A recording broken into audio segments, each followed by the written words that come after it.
त्रासद शाम, वेनेजुएला में भूकंप। वेनेजुएला में आए भूकंप से तैयारी के महत्व के बारे में सीख मिलती है। बीते बुधवार को वेनेजुएला के काराकस में चंद सेकंड के अंतराल पर 7.1 और 7.5 तीव्रता के दो भूकंप आए। इन दोनों भूकंपों से शहर का एक बड़ा हिस्सा तबाह हो गया। शुक्रवार को कार्यवाहक राष्ट्रपति डेल्सी रॉड्रिगेज ने मरने वालों की संख्या 589 और घायलों की संख्या 2,980 बताई। सबसे ज्यादा प्रभावित राज्य ला गुएरा में 100 से ज्यादा इमारतें ढहकर मलबे में तब्दील हो गईं। भूवैज्ञानिक नजरिए से देखें तो वेनेजुएला में इस तरह की तबाही एक असामान्य घटना है।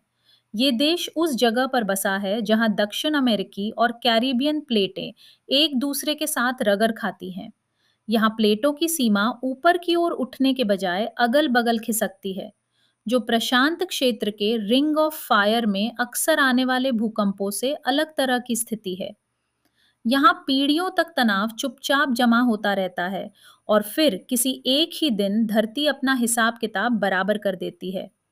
अभी शुरुआती दौर है, लेकिन भूकंप वैज्ञानिकों ने इन दोहरे भूकंपों को डबले बताया है, जिसे यूएस जियोलॉजिकल सर्वे यूएसजीएस जटिल विखंडन अंतःक्रिया कॉम्प्लेक्स रप्चर इंटरैक्शन कहता है। पिछले साल भी उत्तरी वेनेजुएला में छोटे स्तर का डबलेट देखा गया था। साल 2023 में तुर्की सीरिया में आए भूकंप वह भी इसी किस्म की घटनाएं थी। उन भूकंपों में 55,000 से ज्यादा लोगों की मौत हुई थी। इनकी कम गहराई 30 किलोमीटर से भी कम ने इनके प्रचंड वेग को सीधे ऊपर की सड़कों तक पहुंचा दिया। यूएसजीएस ने मरने वालों की तादाद 10,000 से ज्यादा होने की आशंका जताई है और इतिहास गवाह है कि ऐसी आशंकाएं अक्सर सच साबित होती हैं, ना कि गलत। पहले ही मदद की पेशकश करने वाले भारत को राहत कार्यों, इसमें खोजबीन करने वाली टीमें, चिकित्सीय आपूर्ति और आपदा वाले इलाके में जरूरी लॉजिस्टिक्स जैसे काम शामिल हैं, को अपनी पहली प्राथमिकता बनाना चाहिए। लेकिन यहाँ एक सबक है जिसे नजरअंदाज करके भुला नहीं देना चाहिए।